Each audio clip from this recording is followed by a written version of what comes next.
Welcome back, everybody. This is the Refresh Point. My name is Ben, and as always, I'm joined by my constant co-host, Steve. How's it going? I am doing pretty great. Having a good week, almost holiday season, and yeah, time to give out some holiday gifts to some sets. Those gifts being some bands. The ban list dropped, and as expected, Sal and Slime got punched in the dick. But Overlord and Hololive got away scot-free for now. May cards were revealed. I will be homeless. It's going to be a future of financial ruin for me. And BCS Mexico was won by a based Nino player. So, shuffle your decks, tap or cut, and we'll get right into the refresh point with some breaking news. Yo. I'm as sad as I've ever been.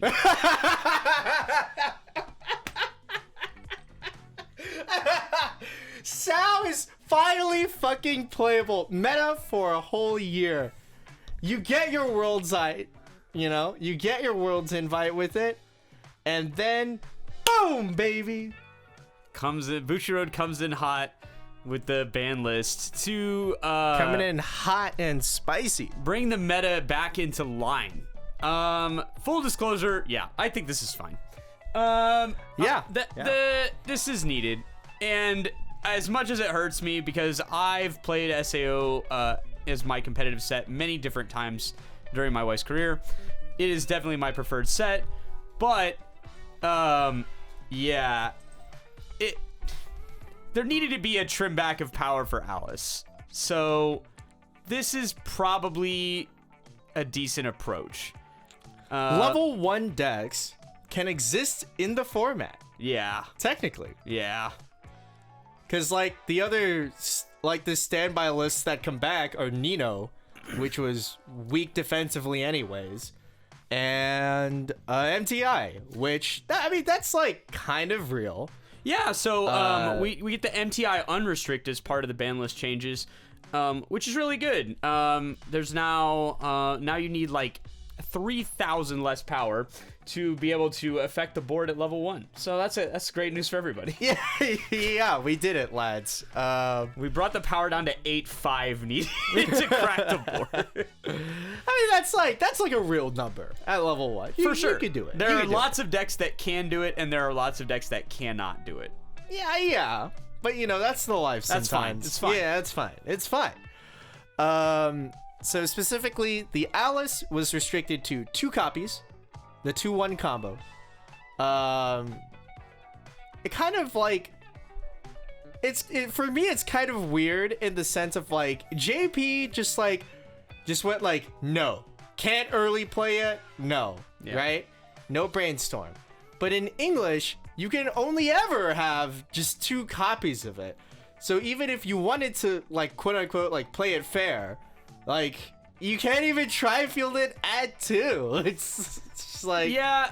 Now they've driven you towards you have to early play it, because that's kind of the only value that you could really get off of having 2 copies in the list. Yeah, so this is a twofold problem. So now we have 2 additional issues to pile in with Alice. One is we're probably going to need more milling than we needed before to get the deck down small enough to a point where we can land getting both of them. So, or we're going to need a lot more stock. One of the two. Yeah.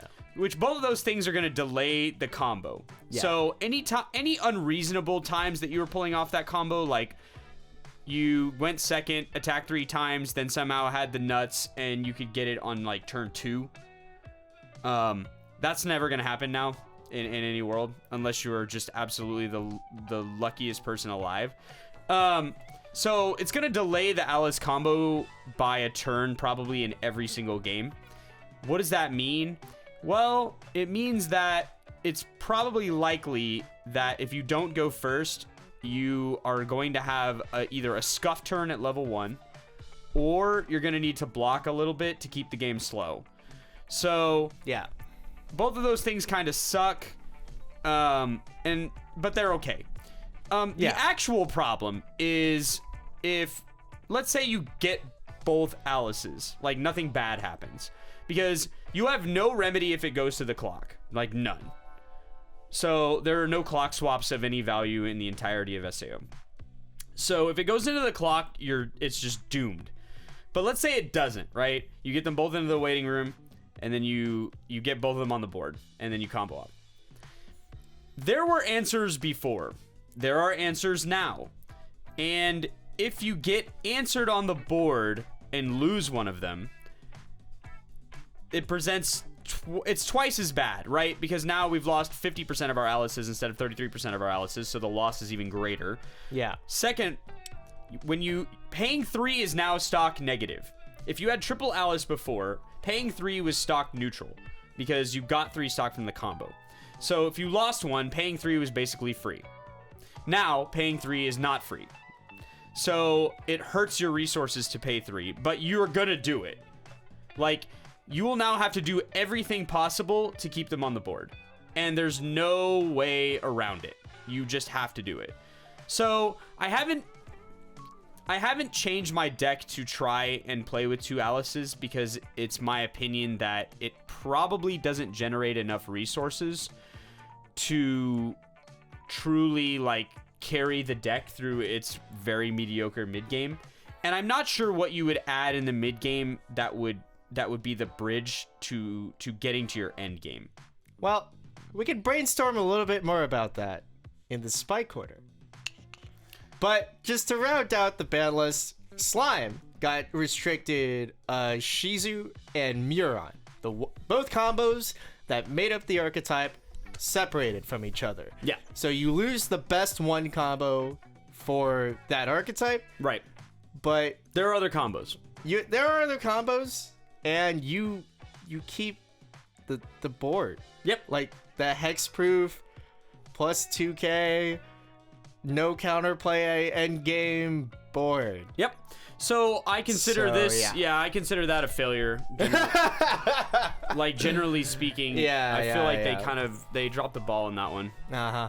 And in Ciudad de Mexico, a Nino player, a base Nino player, Jesse Perez, won with just Nino waifu. Yeah, and a big tournament too. The exact count I don't think is known to us at this time, but according to Weiss Tea Time, 150 plus. So like a very sizable event. So this is like just really good execution, and of course a little dash of some Weiss magic, which is what you need to win these type of events. Yeah, like it was interesting to see the run as well, because he posted his run on Twitter, and it was largely like there's like a 2 soul Bang Dream list. There's like a few 1k 1 soul Hololive lists. Like most of it was like stuff that would not contest the board. Right. Which is amazing news as the Nino player. For sure. I think the only list in the run to top 8 that would have contested board super effectively, was probably the Kaneda Marin list. Right.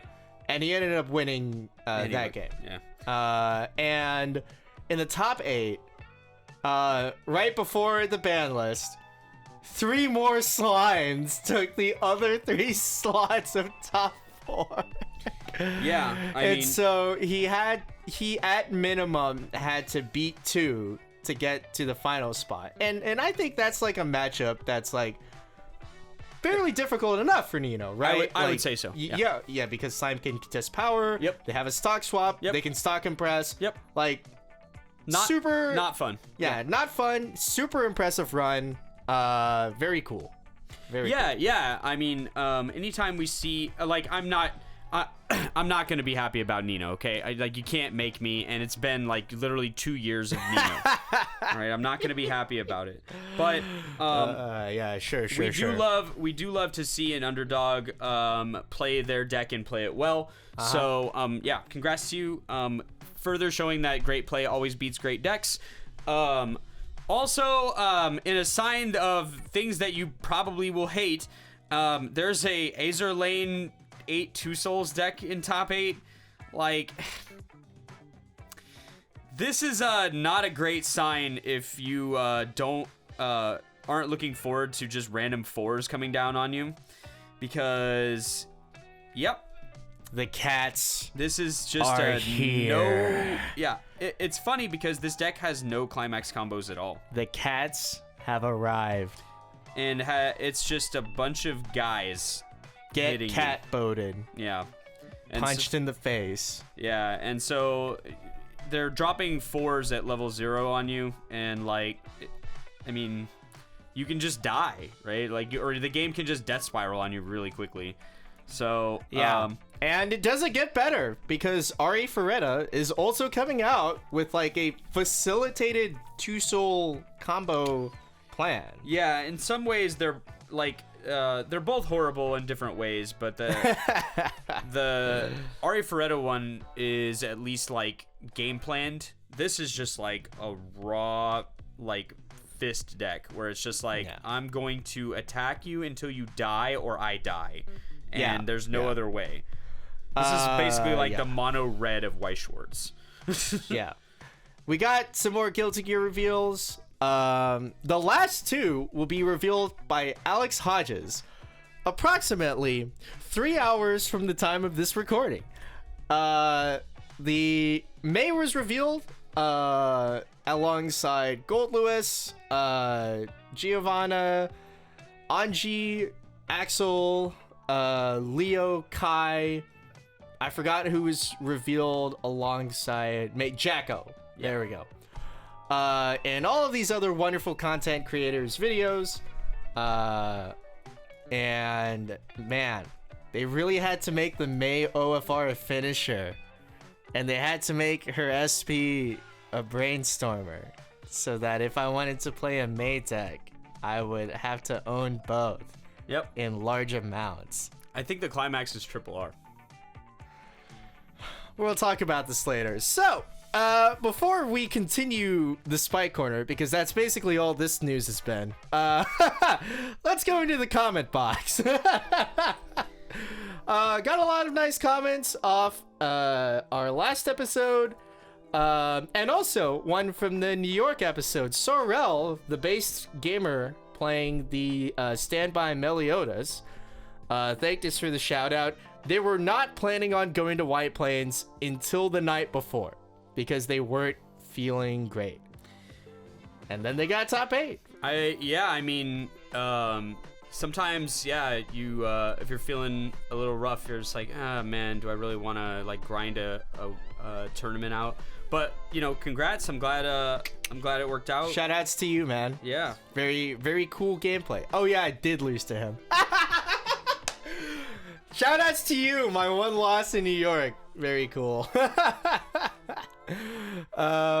Thanks to all the comments that are kind of like, what is it? Like that you enjoyed the content. There's actually just enough of you that it's not expedient to shout out every single one of you, but thank you. Turns out that an experienced interviewer such as yourself is good at interviewing. We did it, lads. My 4 years in student media turned out to something. Shout out to Ian, who said that we fear your power. We don't fear your power. We'll get you on an interview probably in like a month whenever we don't have content. You know, it'll be great. It'll be a great time. But shout outs to you, Ian. I think Phantom Star actually, apparently you fought in Houston. We did, yeah. Subaru Gura. Yeah, absolutely. All right. So yeah, that's one of the guys from Oklahoma. And yeah, we played a pretty tense game in round 4. Playing Gura is never comfortable. I almost died to a single Gura, because turns out if you just take all of it, then the game gets really competitive really quickly. Is that Clinton? Uh, I mean, he says I would always love to be back. yeah, sure. I'm guessing that's Clinton. Yeah, probably. All right, Clinton. Yeah. Cool. Thank you for your comment, and you are welcome back at some point, one of these days. And oh yeah, and the last comment I really wanted to shout out was from Kix Machina as well, the Philippines player that's been commenting now and then.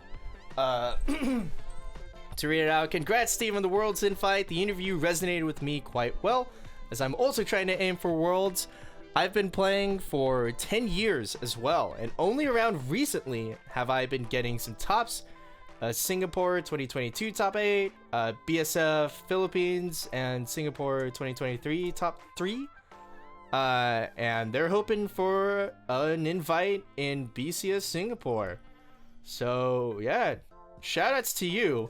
And on what you should play, well, we'll just dive right back into the spy corner. Cause let's be real, when we opened breaking news and brought up the ban list, that became the spy corner. Yeah, the problem is that I just, we've been here the whole time. I get carried away. We're spikers. We love spiking all over the place. Honestly, we just play competitive Weiss like every other day. It's in our blood. To be honest, if we could easily call the refresh point the spike corner, and we wouldn't be too off. Yeah.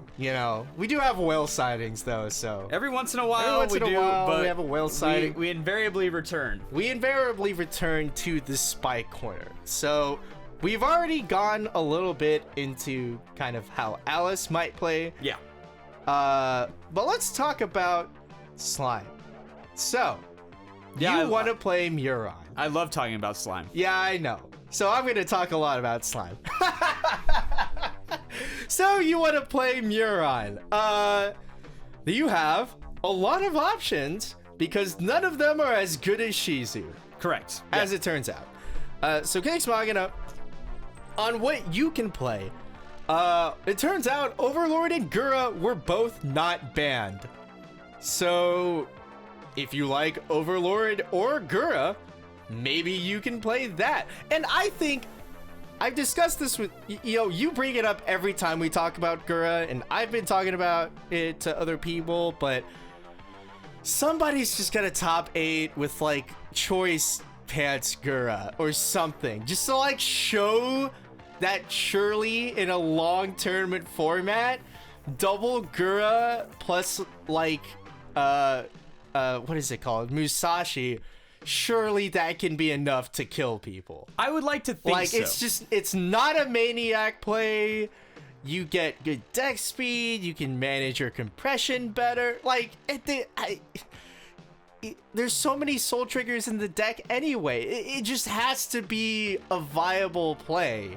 I would think so, but no one's tried it. No one's had any success with it, so maybe we're both wrong. Okay, no, but Colton from the Clock Tower apparently did try it and was close to a top 8.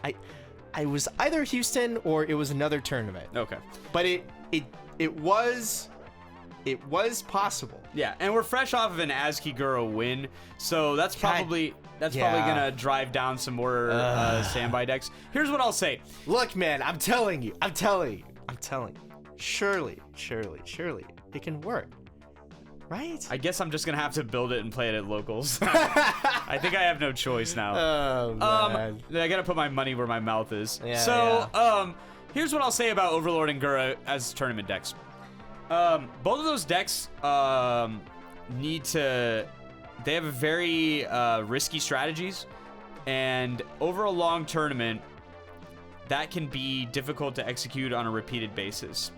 So, if I were you, I would consider carefully playing either of the. If I was anybody thinking about what to play at the remaining BCS events, those decks did lose some of their more terrible matchups.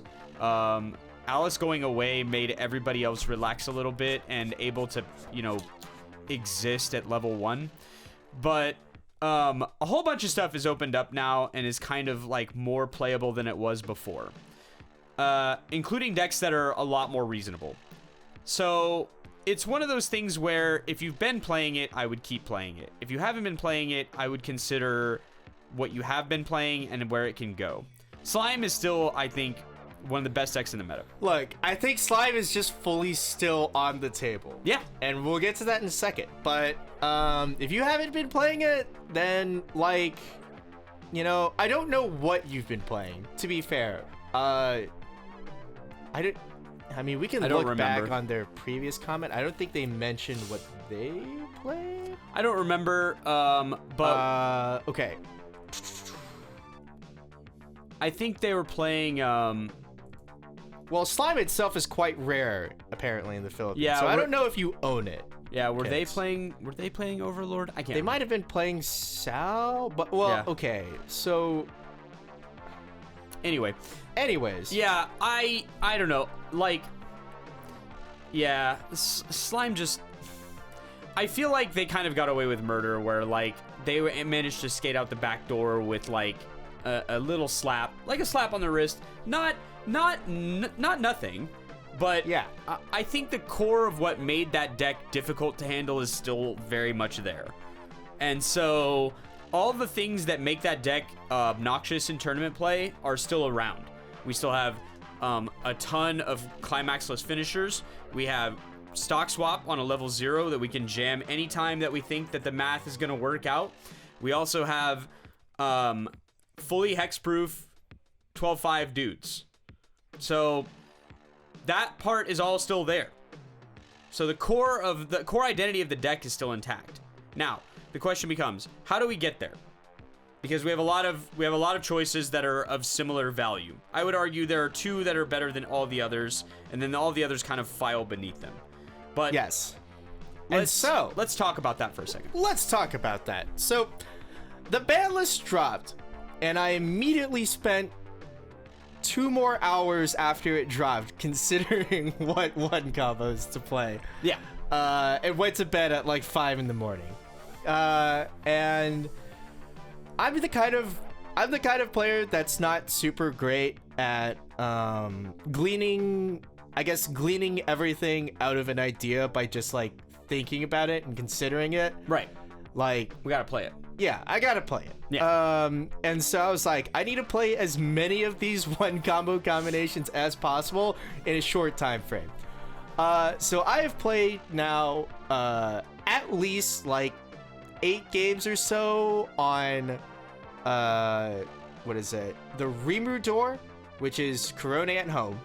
The Milam door, which is like It blows up a back it like row blows guy. up a level 0 back row and like check And Jin top draws 2. a card. Yeah, it draws a card unless you have a level 0, which lets you kind of pick which card to draw Right. off the top, and you kind of need that. And what is it? 2 souls of just like Shioko. yeah, Shioko 2 souls. 4 Yuan Muron, mask even, Yep. and just like Going to town. punch him in the face, grab Miron, use any other plussing to get Shuda and the Miron Brainstormer and figure it all out. Yeah. right? Use your 0 pluses, basically. at Yeah, that point. yeah. And brainstorm. And Brainstorm. Because other locals in the area and everybody and their mother has played Gifts. Or, not Gifts. What's the Fruits of Wisdom. There we go. The Setsu Shizu that mills for, add a card, you're not going to play the event, it's always going to swing at 5k, and it's 8 pants. Yeah. It's like the most obvious target, to be fair. Yeah. So And finally, I just wrapped up playing a bunch of Standby with the pants. yeah. And so I think I can guess like the 2 combos that you would put on top, and that's probably Standby and pants. Yeah. And like all the other options are strictly worse. Even though reverse combos are more viable in general, I would say so. like there's still reverse combos, man. It's tricky in some matchups for sure. Obviously, Overlord being the trickiest of those matchups because they have double bounce back and their level 1 combo goes off to memory whenever it reverses or doesn't reverse and just wins. In that particular matchup, if you believe that that's a matchup that you're already weak against, you probably don't want to lean in with reverse combos on top of that.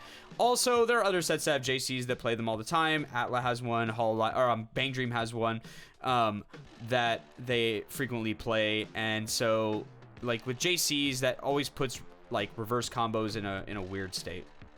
Yeah, and the Milan combo, it's kind of funny. Yeah. Right? Like, Blowing if up you your run- opponent's guys is very annoying. Yeah, like if you run into the slime matchup, it's super grief because you're just like, I kill your brainstormer. Boom! You know? Yeah.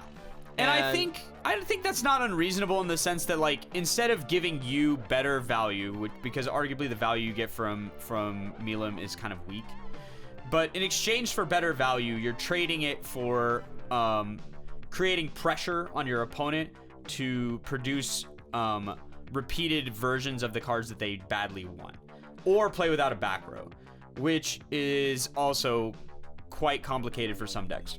Yeah, but my issue with that is that you kind of desperately want to play the card. It's a level 0 blue card. It's like a 1/5. It ditches to search the 1 combo. Yeah.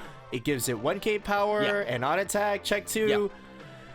And you just really don't want to be playing that card in the slime list, right? Yeah, it's tricky for the counts.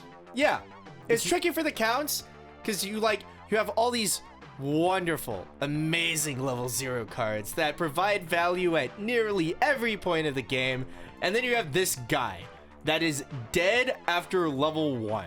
Yeah. So the thing is that you probably have to run that guy. Do you have to run 4? Probably not. No. But it's one of those things where your 1 combo becomes a lot worse without him. And so you just gotta... It's like, can you even afford to play a combo that says draw Sometimes. sometimes? Unless you And hit a mask. If or you a play climax. mask. Yeah. You wouldn't even play mask in this yeah, of list, course yeah. not. Yeah, unless you hit a climax, right? Yeah. So the trick is that, like, you have to be okay with both results if you don't play it. The other thing is that it's only 7k if you don't have that guy. And 7k doesn't get over on a lot of stuff. And let me tell you right now, in the common day and age, and with this specific list, like, door is not the amount of waiting room access that you need. It's nice. I love triggering door. Great trigger. Not a great thing to kind of consider as like, yes, I'll definitely trigger door enough for it to get me the cards I want every single time. Well, I'll say this. The problem, you also have a deck speed problem in a deck like this because you're not moving anything really, so you have to rely more heavily on other cards to move your zeros. Like, you have to rely heavy on your zeros to move cards around, and so that changes your zero game even more, in my opinion. So there are a lot of tricky problems with playing Milim. Now, you do have tangible value. I think door is probably, of the triggers that put cards into your hand, I mean, we're talking about like one of the best ones. Right? Clearly better than choice and probably better than everything but, in my opinion, everything but bar. But the trade-off there is significant. Yeah, and with all the red combos, there's the issue of being dual color. Yeah. So you want to play Yumin Miran probably at least once, probably, unless your deck said, I'm going to put all of your Mirans into the waiting room. Which, like, without a lot of deck speed, like, seems unlikely. Like, literally every single Miran into the waiting room. Yeah, that would be unlucky. Yeah, it's happened a few times to me, but I do play Weiss, like, every single day. So, stuff happens. But not super likely. And so, yeah, like, so that's one of the trade-offs with the other color combos that aren't blue. Yeah. So one of the benefits of playing the fruit combo is that it's unified colors and unified climaxes, so there'll never be a point where you're like, I need to clock myself in a weird way so that I can make this happen. It just happens. You just get it. And so the funny thing is, it even happens with the 2-soul, because the 2-soul is blue. Right, of course. Yeah. And so, like, that's the benefit of those, the passive benefit of those. So I think that if you were trying to raise the floor of the deck as high as you can, like its variance, you're trying to, like, reduce that as low as you possibly could get it, then the fruit combo is the combo. like, if you believe that low variance is one of the most important things to have in a deck, then that's the combo, because you get the highest amount of deck speed, you get the most unified climax profile, and the most unified color profile. So, like, you have the same play patterns you had before. The only difference is now your power is bad. Like, instead of being okay, it's just bad. 5k probably doesn't beat over some level 1s off turn. Dude, it doesn't beat Mori off turn. It's, like, rough. Yeah, so, like, that's your trade-off, right? You need to be level 1 first, combo off, get all the hand size that you're going to need, then just kind of, like, derp around until 2 comes around. All right, Steve. Counterpoint. Stand by. Yeah. So for context, like, no less than 2 weeks ago, a standby Nguyen deck made top 8 at a European event. I think, and we got a little bit of intel, he was a fairly new player. Really? Yeah. Interesting. Congrats to him. So, like, this is not nothing. This is if I were going in a direction, this is the direction I would go. Because, if I were ever to debase myself to play slime. What? I would rather lose Debase worlds than play slime. yourself. I would rather lose worlds than play slime. You can put that in a quote. You can put that on the website. Put my name next to it. I'll sign it. Put it on a mat. I'll play with it. I would rather lose worlds. If that's No. While, okay, hold up. While I'm not laughing, I just want to make sure I heard you right. You would rather not play world or win worlds than play slime. Is that correct? Can you state that for the record clearly? I said what I said. I hate this deck so much. Anyway, the standby deck gets to benefit from 2 things that it didn't benefit from before. Like, when 8 standby was kind of more accepted as like a viable tier deck. Kind of one of the problems that existed with that deck was that your level 1 guy has this really annoying cannot side attack feature with his twin drive, and oftentimes that meant running directly to death because it was only a 5/5. Well, we've solved that problem, baby. Stand by the shooter, baby. Yeah. Swinging with 7/5s. So now 7/5 is way better, and obviously hexproof, which probably doesn't come into play, but like, why not? It means you can't get bounced by the Ichiga event or any of that nonsense. So there's that, I guess. But dude, bouncing it is honestly the goated play, because then you have 2 brush stock probably, because you double or triple standby combo. You can't pay it all out because, like, you're only paying like 1 for each Muron. Like, there's not that much stock to, like, there's a number, right? The number is 4. The number is 4. A Shuna and 3 Murons. Hear me out. If you stand by the Shuna, the number becomes 3. Double combo in a human Muron, you have 5 stock. And if you triggered on the first attack, it's like, pretty deep. Yeah, it's pretty deep. Honestly, it'd be kind of based if you bounce the Shuna at that point, because then you can hard cast it to pay down stock, and you didn't have to salvage it from the waiting room. Yeah. But so that's the most recent thing that I've played, and man, I like this. Yeah, it's real funny. Yeah, I think you're trading some guaranteed damage for some uncertain damage. But, sure, yeah. But the slime deck tends to lean top heavy anyway, even before it played standby. Because like, you have a lot of level 2s and a lot of level 3s. Like, we have 3 level 2 counters, if I remember correctly. Plus, we have 4 level 2 guys, plus 2 level 2 supports, and then probably 10 level 3s or so. So, like, or at the very, probably 8 level 3s. So, like, there's a lot of trigger cards in there already. And so, like, 2 damage comes out pretty easily a lot of the time. So the biggest problem is what you just described, which is like triggering, right? Because twin driving has a tendency to produce triggers, and if they get really deep into your stock, it can be really awkward to get them out because you don't have great pay downs that cost a lot of stock. where it's like, if you have something that's like pay 2 and get some kind of really nice effect, then sometimes it can be worth it to do that if it gets out climaxes and it gets your stock down to like a manageable level where you can't get stock swapped into complete oblivion.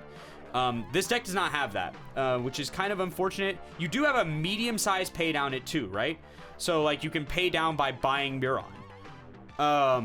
And then you've got like another chunk of pay downs if your opponent leans into some kind of like anti-level or a situation where you can drop the +6 souls counter, like as a way to like just get the stock like down or to get a dirty payout.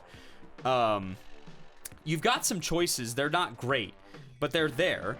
And we can always brainstorm, and we can always flush it with like a variety of zeros. Like the Milim 0 is probably the most like painless way to flush one stock, where it's like pay 1, kill this thing, check 4, get a guy. So I like the standby build. The only downside is that it does suffer from some color weirdness at 1 that you need to manage, but you have a lot of ways to manage it. And the other thing is that, yeah, like if you go to 0-6, like you're going to need to clock yourself somewhere other way. And you've got a few ways to do it. And see, like, and even after like the very small amount of games that I've had, it's like there's like I've had a few of the scuff games where I'm like, I've just read, or like or there's no Shuna, but there's Muron, and I'm gonna be real, like just standbying out Muron, I thought he would feel worse, but it turns out if you need to be at level 2 with a card on your board at level 2 and you just have it there, feels pretty good. Yeah. It can, in fact, just work. Smile. I will say that, okay, so a few, like, I guess, slime epiphanies that we've gone through in this phase of testing. I do like Mask. Mask feels pretty sick. And Standby affords you the money to play Mask in the early game and immediately be rich again, which is like very tempting. Well, so if you're holding the Standby combo, right, masking for the 1-0 is just a stock plus. Yeah. Or you can mask for Human Muron, which discards for Muron, and now you're like compressing your deck kind of even more. And man, like, feels funny. And off of that, you're like, well, Ben, how did you get enough slots to put in 2 Chloes and 3 Masks? And the answer is, I just tried not playing Benimaru anymore.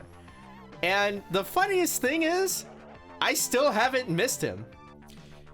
That's interesting because Benimaru always felt like his reach was outsized compared to Milim, but not compared to Xion, but Xion always felt like too much.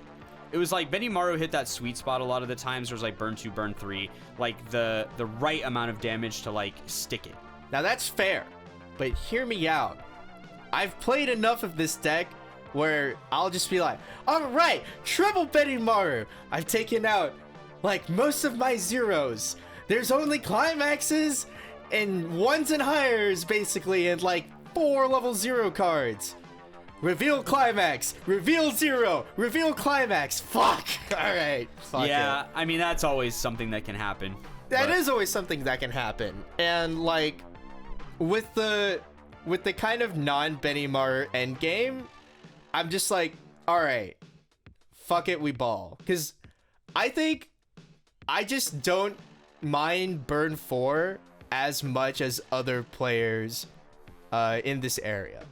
Like, I think, you know what, I'm gonna say it. I think double Xion plus like 1 or 2 Dragonoid burn loops with a Bonder, I think that's more than enough to win games, and generally can provide more reach than Benimaru, because Benimaru is always a coin flip. Yeah. And there are enough games where I'm just like, I need the Benimaru to reach. And you know what? It just doesn't. Maybe I don't need that to be Benimaru. Maybe it just needs to be Xion. So screw it. Yeah, so Xion is also a little more all-in, right? Because the other thing you lose by cutting Benimaru is healing. Yes. So Yes. now we're all in at level 3, where We it's are. like there's no like heal down and wait. It's just like we gotta go, and we gotta go right now. And in my eyes, I feel like the game kind of ends at level 3 anyways. Yeah. Especially since both Gura and Overlord are still in format, right? Yeah, I think I was more And- referring to like opponent is not level 3. Sure. But if we're going to be at level 3, and like, if they're at like 2-0, sure, right? Like, that's the scenario where I'm obviously going to miss spinning bar. But if they're at like 2-4, 2-5, which happens in probably the majority of games that you get sent to level 3, then it's just like, well, Yeah, we just gotta go for it. We just gotta go. gotta go. Well- I'm dead after this anyway. Yeah, so I know? would say that the worst part of this trade-off is that game state is your opponent is 2-4 or less, I would say. Yeah. And you are 3-1 or more. Yes. Because now there's no other way to play. It's just like stock swap if it looks good, jam finishers if they look good, and like go ham. And if it works out, great. And if it doesn't, great. But to be fair, a lot of decks have been in that position the whole time. So it's not like that isn't a strategy for other decks, and has been for the whole time.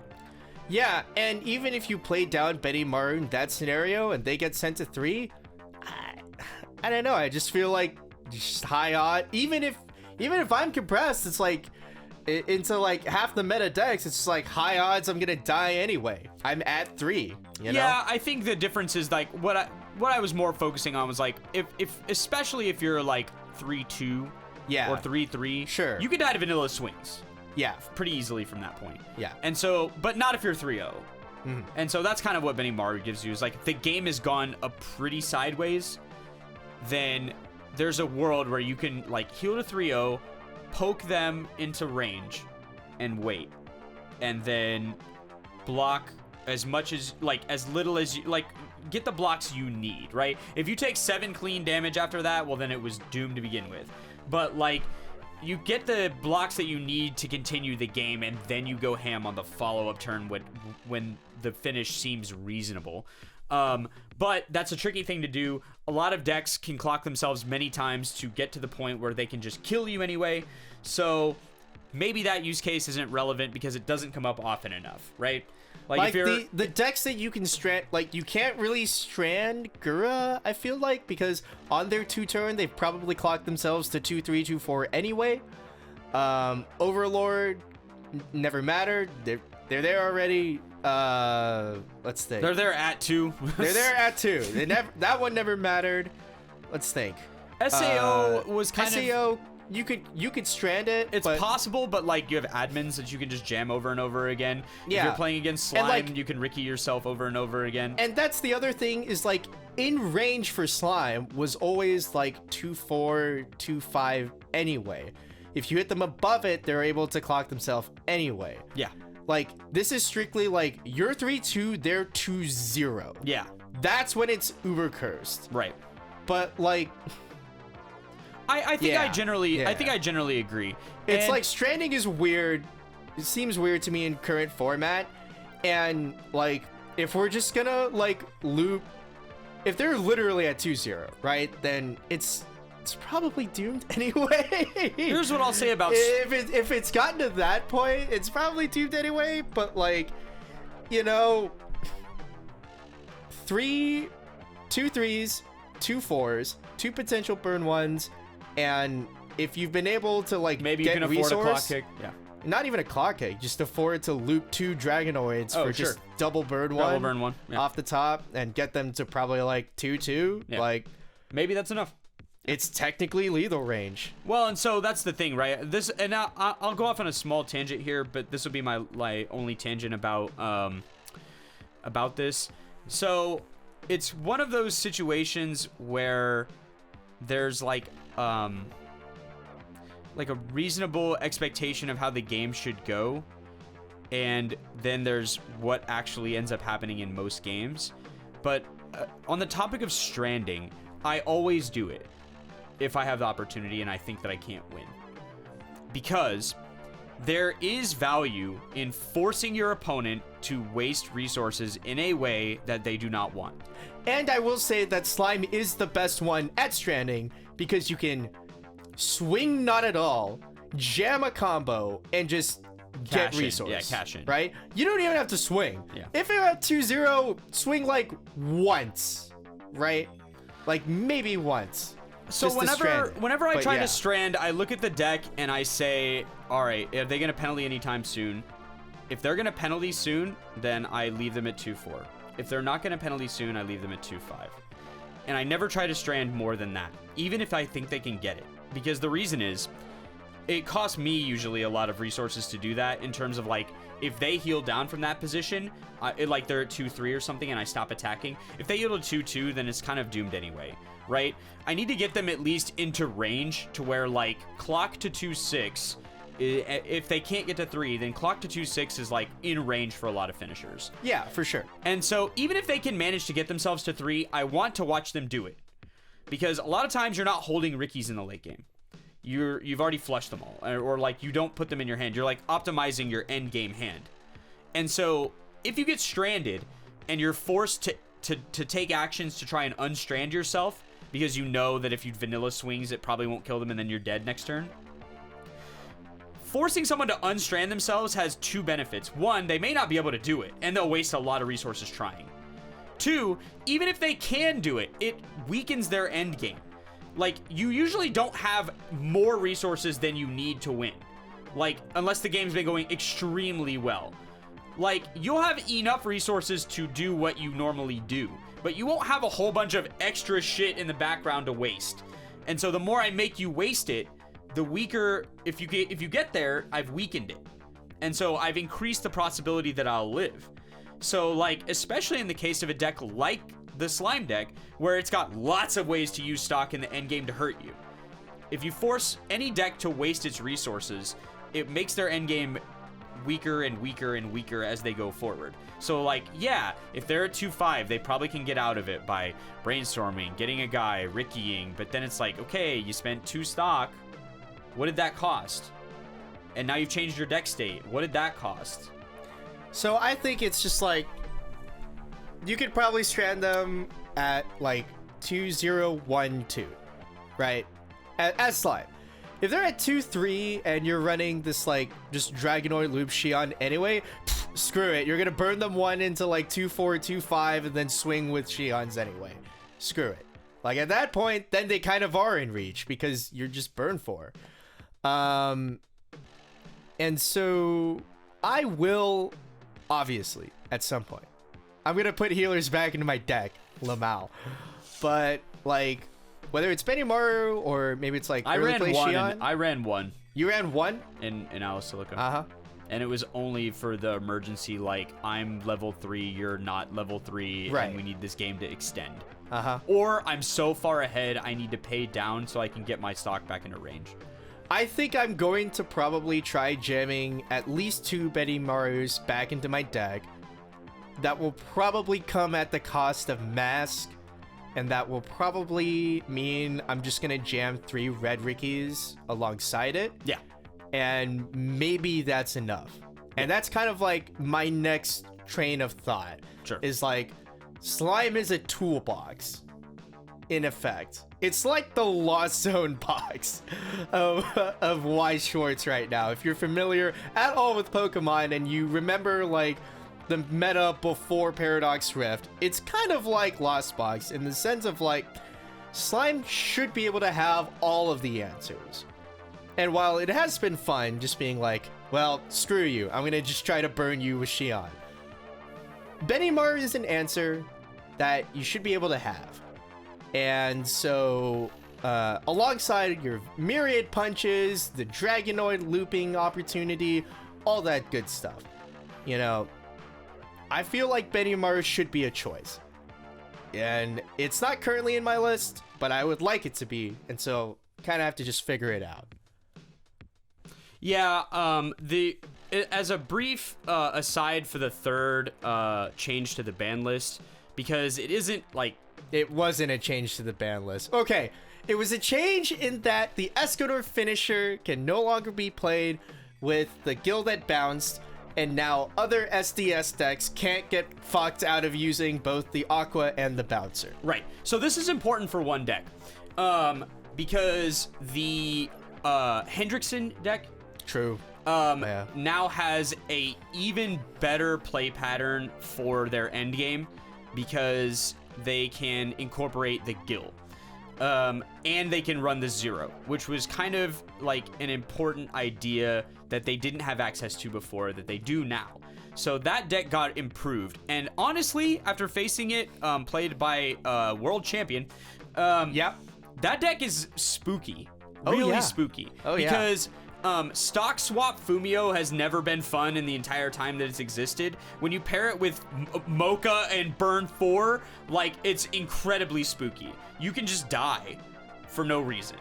And so I wouldn't be surprised to see someone attempt to pilot that deck in a way that, like at Worlds or somewhere like that, because it's the type of deck where, like, the core of it, the core advantage engine for it, which is the same one that Escanor uses, the Elizabeth, the Soxhole, the Lost Vein, this package of, like, really reasonable cards, that all works and still works really well. And the 0 Escanor is the most annoying card in the universe at removing stuff, where it's like, I have 2 of these in the waiting room, so I guess your guy dies, see you later. And you're like, oh yeah, that seems very balanced and I enjoyed that. No, but realistically, like, it's a good answer to a lot of stuff, including Muron. So yeah, like, that deck is not unreasonable. I would not play Escanor because it's way too gambly against Slime. You have no way out. But Hendrickson has some real appeal. Like, it's hard to combo off, and you need a lot of resources to get everything. But if you get everything, like, your opponent is in tremendous danger, because it's just a lot of climax skullduggery where it's like, I put them here, I put them there, I put them back in your deck, I mocha'd them, like, you can't block, and now I burn 4 and you die. And it's like, that's super spooky. So that change to the ban list is not insignificant. That's fair. I think it matters. True. And that's probably about the end of Ben talks about slime for a very long time and proves that he has no idea what he's talking about. But with that, you hear that, Steve? You know, my ear is becoming tuned to it because I'm hearing it so frequently of late. But yes, I believe that's a whale sighting. It is a whale sighting. God, I'm gonna be so proud. The only upside to this is that it doesn't look like... I don't know that these SPs will be as expensive as normal SPs would be. Okay, maybe not the SP, but what about the OFR, Steve? So I bought a whole set of very expensive OFRs at the time when they were meta. And what I'll say about OFRs is they're never as expensive as SPs, but they're not expensive. I'll say that. Yeah, I get we could cope. The SPs might not look good. The previews do not inspire confidence. Like, but maybe the foiling is sick and people are like, yo. Yeah, I would guess, I mean, 3 figures is going to be guaranteed, but I mean, I know that. But what I'll say is that I think that they'll be reasonable, like, SP wise. The OFRs might be doomed. Like, the OFR gotta looks buy 4 OFRs. It looks so cute too. There's like dolphins and stuff in the background. It's fantastic. Steve. I know. That's the whole point. The problem is that if you want to max, I'll say this: if you want to max rarity, dude, max rarity Guilty Gear Strive is cursed as fuck. Especially so, there are so many SPs and like a bunch of them are meta relevant. Yeah. So like, yo, the Ricky. Yeah. Your Brainstormer is either an SP or an OFR. Yep. Make your choice. Early play healer. SP. Finisher. SP or OFR. Yep. Perhaps you like Testament. Yeah. That's an SP. Yep. Zato, the 2/1. Yep. Right? No, I think that's just foil. Okay. Potemkin. If you want to play oh, that's an SR. If you want to play Potemkin, the finisher, his SP is like just shit. Oh, okay. So that's good. Yeah. At least some stuff is shit. Axel. Okay. Axel, I think, is a legitimate red beater. It's okay. Like, you get 1/5 for every character on attack. Here's what I'll say about Axel. Is if you looked at Axel alongside Anya, you'd just be like, wow, we got scammed. Okay, true. This card does the exact same thing this card does, only it tutors a climax on top of that. Yeah. But what I will say is that there's a lot of SPs, which means that if you're going to be case cracking, which you know your boys are going to be case cracking, there's going to be winners where they get the good shit, and then there's going to be hard losers where they get they get the scammed SPs, like they get the, if I pull a Potemkin SP, just throw it across the room, kid. I don't know, flip man. it or rip it. It's just over. Flip it or rip it. Yeah, it's kind of cursed. It's kind of cursed. But what I will say is that this might be one of the more reasonable decks to max rarity, even despite all of that, because collectors have long determined that the stuff that doesn't have, you know, actual signatures on it is not as valuable. You know, I was able to max rarity my Alicization deck relatively cheaply just because none of those cards had signs except for the Yu-Gi-Oh! 3-2 from Alicization 1. So I did have some OFRs to buy, obviously not cheap, but I was able to acquire them at a point where like they were acquirable. Don't try to acquire them now. But, yeah, and like as an example, my Dragon Maid waifu, Elma, had an OFR. It was an early play healer in blue, which is potentially off color. The lowest listing right now is a whole $30. Yeah. I picked them up for like $40. Yeah. So it's possible, right? It is possible. The finisher, the May finisher is good. Yeah. But probably not meta. Probably not meta. Ramlethal is probably meta. Yes. And so that, if Ramlethal is going to cost a lot of money. Just make peace with that now. Okay, if you're a Ramlethal main, number one, screw you. Second off, screw you again, actually, because you got like SR 1-0s for the combo, triple rare climax, SP finisher, OFR brainstormer. That's guaranteed to be a 4 of, unlike the May brainstorm, because you can send the brainstorm to memory. Yeah. Yeah. So, trying to max rarity with Ram may be complicated. It'll be a nice looking deck when it's done, though, because it'll have so many foils. True. But, you might be able to do a 50 foil deck in Guilty Gear. Yeah, I think it's possible. Yeah. And, like, it would not be, like, bad. Not way off, no. No. It would be hard. Like, I mean, you would miss your zero game might be scuffed. Well, no, because a lot of them have SRs. Well, so Melia's SP is the beater, the zero. Man. And so does Helmet have a foil? I don't think so. I think it's an uncommon. Damn. But yeah, there's a lot of SPs that are good. So yeah. True. The Ricky. I mean, it's gonna be a hard time for max rarity.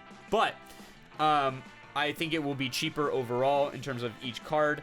As long as we get a lot of people cracking this set. Yeah, and I think there will be. I think I will be. There are a lot of people getting in on Weiss on Guilty Gear. I think that some English exclusive sets have struggled from a lack of cracking just because, like, they don't attract the same kind of collector value.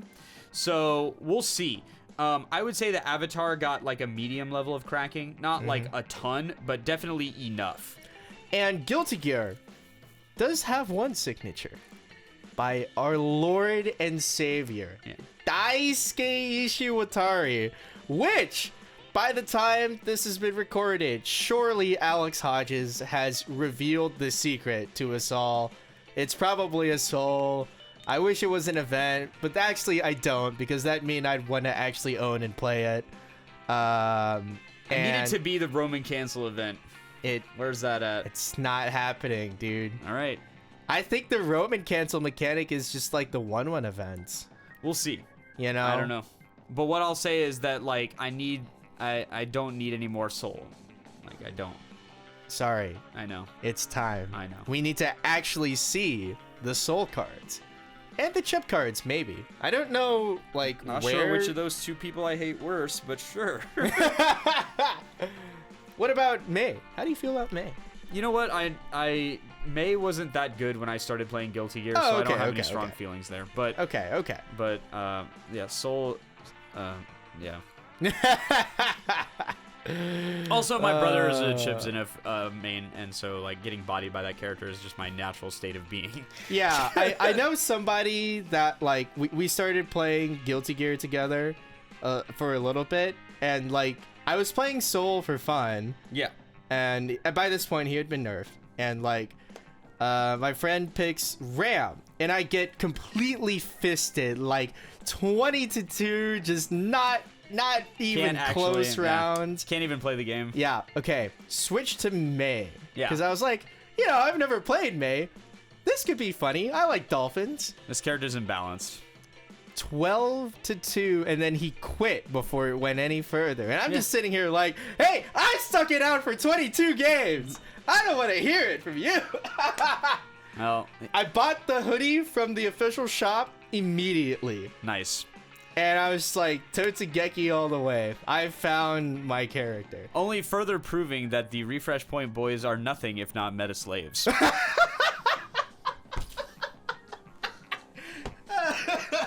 Whether it be Weiss or another game. True. And so with our dolphin sighting complete, that's our show for today. So tune in next time after your next deck out, and don't you forget to take the refresh point. P.S. We did release this like a week after the last one. Don't expect it. We got life going on. We wanted to respond to the ban list in a mildly timely manner. We got 2 more BCSs to go to, guys. I got stuff to do. So you'd expect the next episode after Thanksgiving. Yeah. I can say that? Probably. All right. And so, that's it for today. And again, don't you forget to take the refresh point.